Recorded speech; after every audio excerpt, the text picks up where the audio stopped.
Бескрайняя земля. Перекрестки бесконечных исторических дорог. Приливы и отливы человеческих миграций. Здесь, за дали горизонта, уходил к небесным горам Тянь-Шани великий шелковый путь.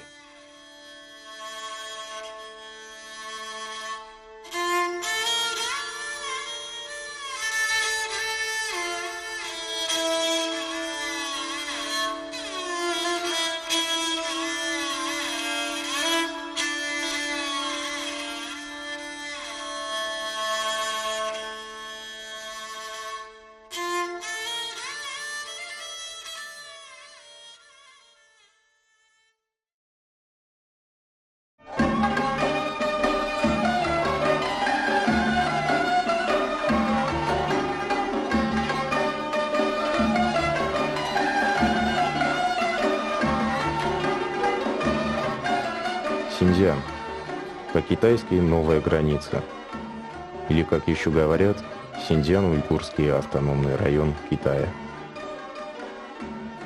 Самый крупный регион северо-запада площадью 1 миллион 660 тысяч квадратных километров. Шестая часть территории всей страны.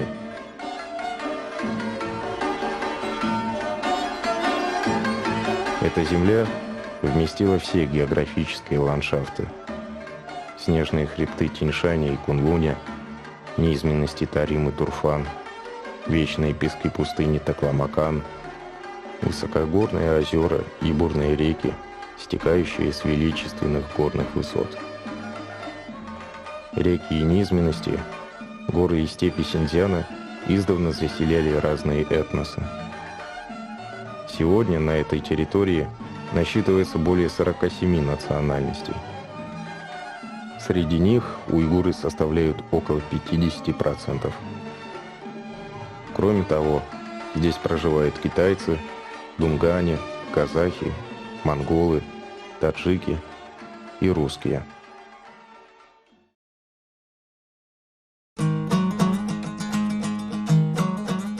Русские появились здесь еще в XIX веке. Сегодня, по официальной статистике, их осталось около 11 тысяч. Однако практически все они потомки смешанных браков. Когда попадаешь в русский квартал города Кульджа, создается впечатление, что очутился в России далекого прошлого.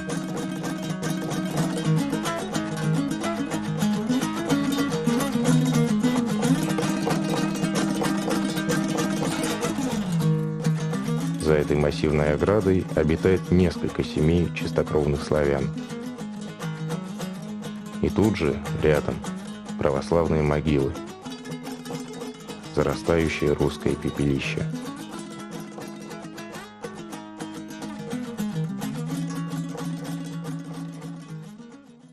В детстве я очень даже мечтал, вот как бы это среди русских оказаться. Дело в том, что мы дома говорили только по-русски, других языков почти не знали. Когда выходишь куда-то за пределы там двора, и уже языковой барьер, там непонимание, себя вообще как бы не в своей тарелке чувствуешь. Очень даже мечтал. Даже я в молодости писал такие стихи. Вдали от родимой земли влачу я дни своей жизни, но тайное сердце мечты влекут меня к милой отчизне. Ну, как по рассказам родителей, они из Сибири, вот. Дед в свое время, когда там началось раскулачивание, там все это, ну, короче говоря, сначала перешли в Казахстан, там жили некоторое время, там мой отец как раз родился, село Андреевка, вот. А уже когда в 1932 году голод был, тогда уж в Китай перешли, и здесь вот жили, и в настоящее время отец уже в престарелом возрасте. Я и родился, вырос здесь.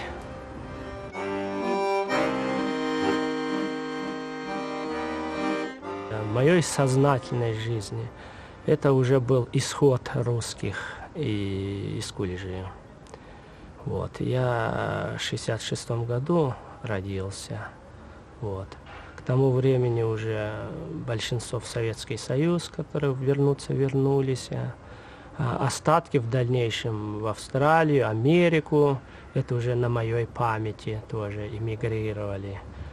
Вот. Оставшиеся от школы остались от нас несколько семей, да другие от смешанных браков. Вот.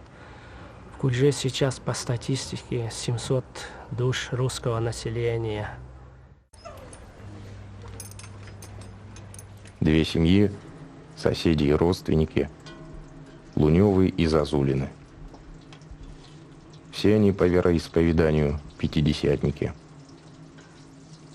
До сих пор они свято блюдут религиозные заветы, видя главную добродетель христианина в честной трудовой и семейной жизни.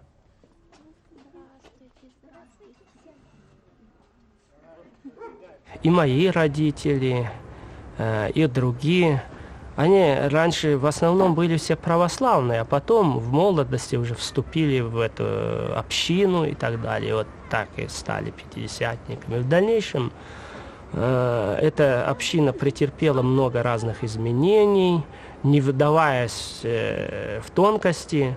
Только общее могу сказать, что сейчас у нее признаки имеются как пятидесятнического образа жизни, так и православного в том числе, и в какой-то степени даже старообрядческого.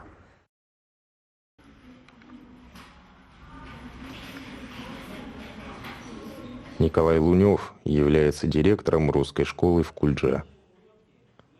Кроме того, он еще и депутат Народно-политического консультативного совета КНР, представляет русское нацменьшинство. Но чисто русских детей в школе совсем мало, и все они из одного двора, из одной общины. А вот число китайских школьников все увеличивается. Многие родители охотно отдают сюда своих детей, потому что русский язык снова стал престижным и полезным.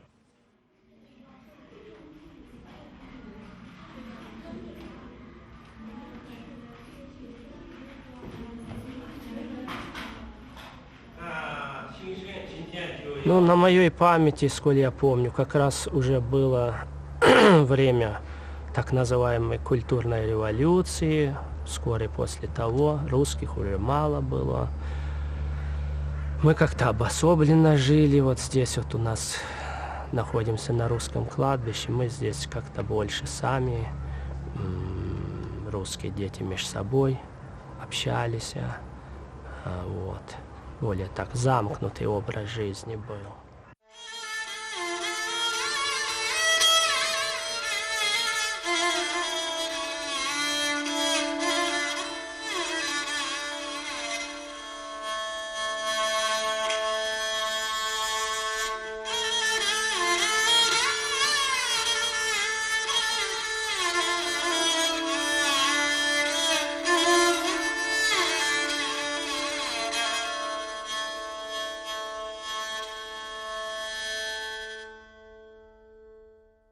Влияние русской культуры очень глубоко, ведь Кульджа в свое время даже где-то около 10 лет находилась под юрисдикцией России.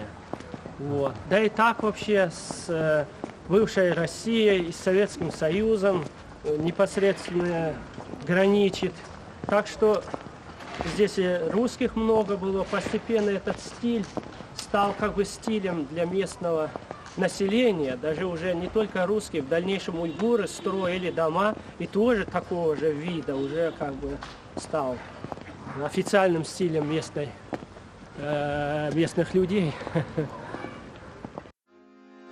В прежнее время в Кульдже русские в основном жили в двух районах – Алтышар и Оренбат.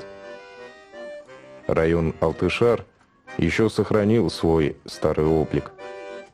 Вот только русских здесь давно нет, кроме этой крошечной общины. В районе Оренбат, где располагалось когда-то русское консульство, до сих пор можно увидеть несколько зданий тех времен. Сегодня здесь правительственная гостиница «Или». Прибывали русские сюда в разное время и разные сословия.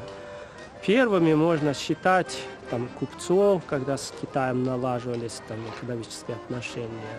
Вот. Другая группа – это старообрядцы, которые преследовались официальной православной церковью и которые сначала на Алтай, а потом и сюда, в Кульжу, перешли. Вот они больше занимались как бы пчеловодством, там, в горах больше селились. Вот. И там, конечно, сами выращивали где-то что-то, вот так, самообеспечение. Другая волна переселенцев – это уже период Октябрьской революции, вот, когда многие люди, не принявшие новых порядков, вынуждены были эмигрировать. И тут же недалеко 30-е годы период коллективизации, там последовавший голод вынудил многих людей покинуть родные места.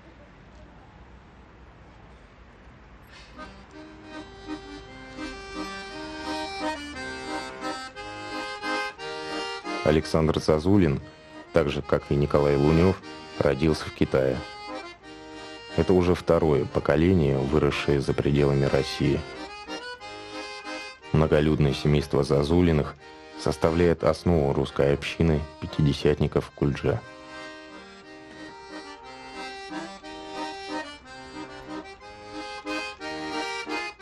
С детских лет Александр помогал родителям на мельнице, ловил рыбу, охотничал, пока не появилась у него страсть к музыке и коллекционированию баянов и аккордеонов. Теперь заветная мечта Александра – открыть музей русского быта. Мне уже вот 48 лет, я родился здесь, в Кульже. Я знаю, Кульжа до Кульжа, конечно, машин очень мало было, дороги узкие были, но чистый воздух был, конечно, поскольку газов этих раз не было. Русских много было раньше. Но мы, поскольку из верующей семьи, отец воспитывал строго. Он куда нужно пускал, куда запрещал, потому что, чтобы разврат мы какой-нибудь, да, не был у нас. Мой отец музыкант и мать. Мать, когда я был пацаном, играл на гитаре на семиструнке и на балалайке. Отец на гармошке. И вот они играют, а мне вот что-то нравилось, вот сижу перед ними. В то время-то, конечно, очень мало было гармошек в Кульже. Когда наши деды по нужде пришли сюда, в Китай, из Казахстана, где-то в 30-х годах большая голодовка была, то Китай, как сказать, с распростертыми руками принял нас. Мы убеждены были, что верим и сидеть на месте Бог обеспечит и деньгами, и так далее, то не нужно искать где-то в других странах, тем более лучшую там жизнь какую-то. Жизнь, она везде будет, если будешь работать и верить Богу, и идти по правильной пути, по честной пути. Вот поэтому мои родители не пожелали где-то роскошную жизнь искать, а так и остались здесь, поскольку считали, что это наша Родина.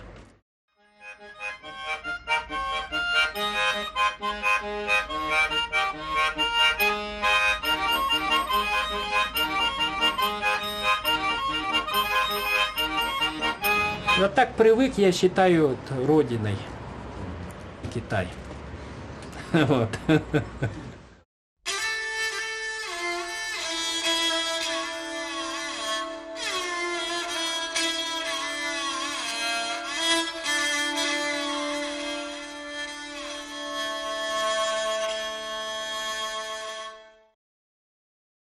Рядом с лавкой Александра работает русская пекарня, принадлежащая общине. Здесь заправляют делами две женщины. Дина, сестра Александра, и Римма, сестра Николая. Русская выпечка пользуется большой популярностью у жителей Кульджи.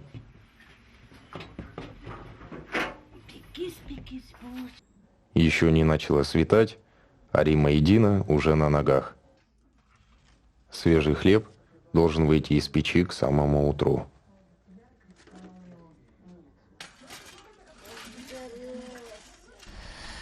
В Россию что-то я даже не могу представить, потому что я там не была. Не знаю, понравится ли, нет ли. Но, откровенно сказать, не тянет так. Если бы только посмотреть, съездить, вот это еще, а чтобы там остаться, жить, как-то уму не приложить.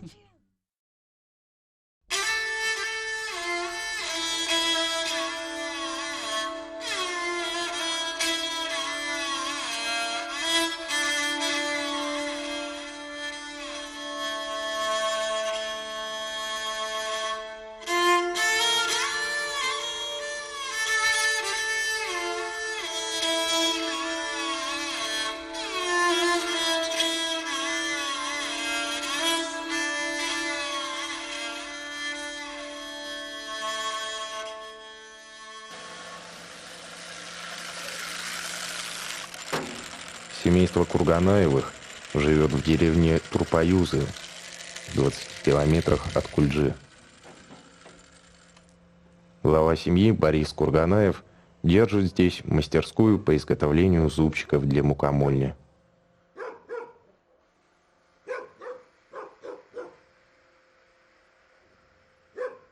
Папа рассказывает, что когда он попал в Китай, очень, по сравнению, как он там жил в России, очень хорошо здесь стало. Потому что ему было 19 лет, он уже мог работать, и работы много было. День поработаешь и накормят, и на несколько дней можно было купить хлеба. Они с голоду пришли оттуда, там даже случаи были, что люди помирали от голода, а здесь очень было насчет пищи изобилия. Наши родители так решили, и мой отец мне тоже сказал, пока мы никуда не езжай. Самое главное, мой отец был верующий, в Бога верил, и это главное по нашей религии. Когда Бог скажет, с неба глаз даст, куда ехать, туда и поеду. Хоть хорошая страна, хоть плохая, хоть бедная, хоть богатая, хоть хорошие люди, хоть плохие, я туда и поеду. Да хвалится брат униженный высотою своею, а богатый унижением своим, потому что он пройдет, как цвет на траве. Восходит солнце, настает зной, и зноем иссушает траву. Цвет ее опадает и исчезает красота вида ее. Так увядает и богатый в путях своих. Блажен человек, который переносит искушение, потому что был испытан, он получит венец жизни, который обещал Господь любящим его.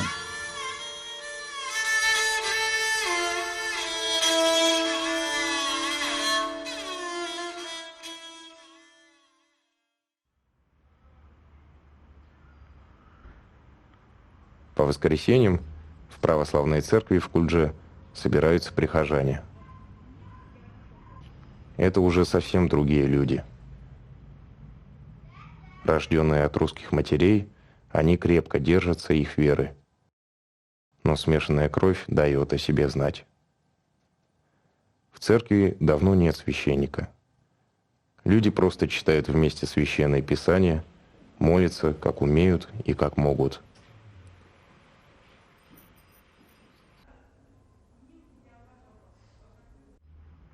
Этот храм построили в 2000 году на деньги китайской администрации взамен старой Свято-Никольской церкви, разрушенные во время культурной революции.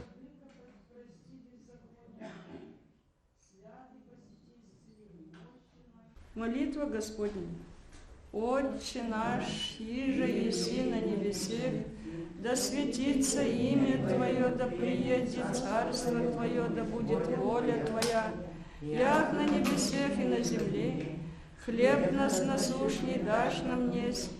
Родители попали в Китай, когда голодовка была, в 17-х, когда прочищали все строи, а отец в то время на пароходе работал уже. Он в Красной армии служил. Ну и вот так вот сначала лучше стало маленечко, что он ей припас всего там. А в то время в Союзе для китайцев, вы знаете, какая привилегия была? Вот у нас отец рассказывает. Очень большая привилегия. Для китайцев были специальные магазины, все было. Вот. Многие женщины почему вышли за китайцев? Спасать свою грешную душу, лишь бы с голоду не подохнуть. И вот так вот у нас прошла вот эта вся моя жизнь здесь прошла. Сколько всего было в этой жизни? Мучения культурной революции, когда русские и полурусские стали изгоями, презрение окружающих и собственные сомнения. Кто мы? Русские ли мы? Не уехать ли вообще в Россию? Если бы в 91 году мне бы было там лет 20, 25, может 30, я бы еще, может, подумала. Ну, обратно же. Говорит, вот эти, говорит, кто они такие? Китайцы, не китайцы, русские, говорит, не русские. Вот это вот слово, вы знаете, это я не могу выносить. Вон у нас еще одна женщина не может этого выносить. Это русские назвали каширами, а это китайцы оргазм. Вот. Обидно же. Вот мой отец сам, когда его казнили, он говорил мне сам: ты по-русски не разговаривай, говорит. А я ему ответил: а ты почему русскую бабу взял? Почему меня нашел?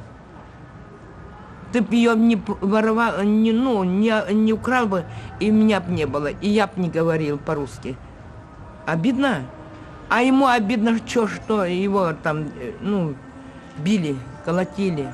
Ой, что скажешь? Шибко трудно было.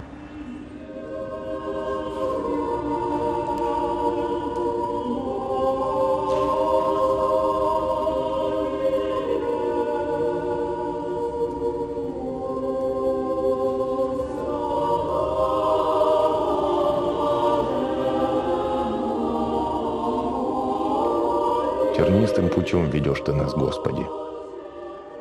Да будет на все воля Твоя.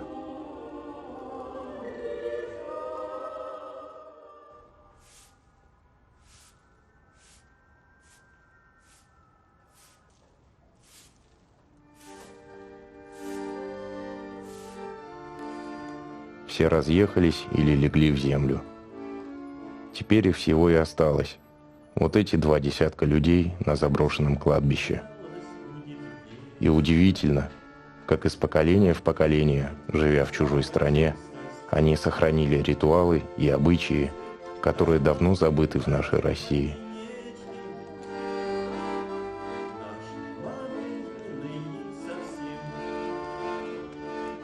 Правда, замкнуться полностью в старине им все же не удалось. Бурлит вокруг современная жизнь, выманивая детей из родительского гнезда.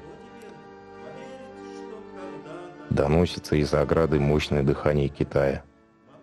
А за рекой Или уже не Россия, а Казахстан. Россия, она ушла еще дальше.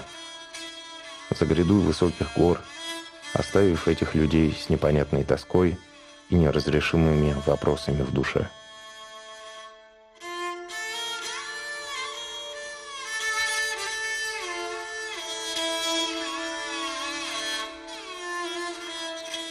Зачем на этом свете мы живем? Что ищем мы? К чему стремимся? Куда по волнам жизни мы плывем? И где в полете нашем приземлимся?